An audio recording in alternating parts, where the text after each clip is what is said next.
To get the Jade Warframe, you will first need to reach and complete the New War mission, which will unlock the Jade Shadows mission, which is going to give you the main blueprint. It's a fairly simple mission, does not require a walkthrough. It's basically a simple spy mission and then a couple of story bits that go around it. It's fairly short, probably about half an hour. The game gives you like a strange warning, but it really isn't all that long or difficult in any way. Let's go ahead and get that complete, and then we can start farming out the rest of the parts. With that mission complete, we now have two differences. I don't know how permanent these are. I can't tell. It's day one right now. Any of this could get updated. Basically, we can come over to Uranus, and we now have access to the Ascension mission, and this is where you can farm up the Jade parts and some weapons manually. As you do this mission, you are also going to get vestiges, which allow us to purchase parts for a secondary resource, like we've seen with a lot of other Warframes. To spend those vestiges, you'll need to go to a specific relay that is going to be on Mercury for the Larunda relay, where you can now fast travel to Ordis. Ordis has a few things. I believe this commit volatile motes is a timed event, so I'm not going to talk about that in this video. I prefer things to be a little bit more long-term than that. Instead, we're going to come over to released vestigial motes. This, as you can see, is where we can spend the vestigial motes that we gain during the mission to fill in any blanks that you may have, and is also where you can get yourself an extra blueprint if you need it. Note that the blueprint is mega expensive, so this is going to take a while for you to get ground up, so it's going to be a few hours before you have everything. But that is everything that we can get from this mission. Nice that we can use the motes for the arcanes as well, which don't look too expensive. Let's move on to an overview of the Ascension mission then. I'm going to go ahead and do the Belly of the Beast one, as that is where we are getting extra resources from right now. This is a mostly simple mission, but there are a few things that we need to go over. First up, you're going to go ahead and you're going to protect the mote collector. This is a 1-minute defense, so you can bring whatever Warframe you want to this. So if you are a slow Nova player, that isn't going to hurt anything here, as the timer is going to go down anyway, and there's not exactly anything that we need to be collecting. Once that's finished, we'll be directed to go to the main part of the mission, which is where we're going to basically defend the moat on an elevator. We want to rush our way over there. The quicker we get over there, the quicker we can start finding things like the beacons and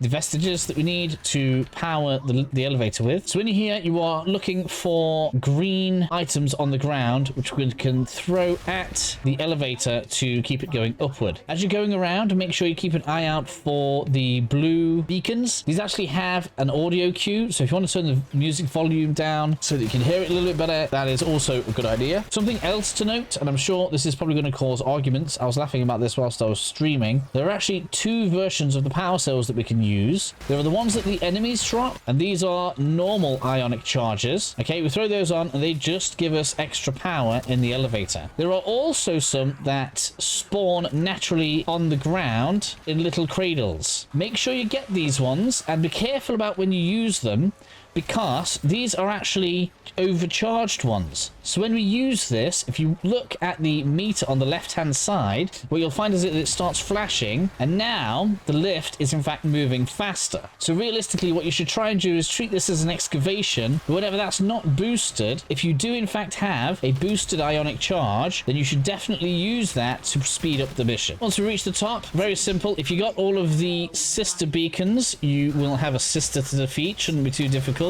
This will get you an arcane, so very nice to have that. And then we can follow the extraction capsule to the extraction point. There's going to be a lot of enemies spawning, really a large amount actually. We'll have two glory holes here. I call them that because if we just stand outside the front of them blasting away, you'll find we get tons of credits because enemies just literally spawn that fast.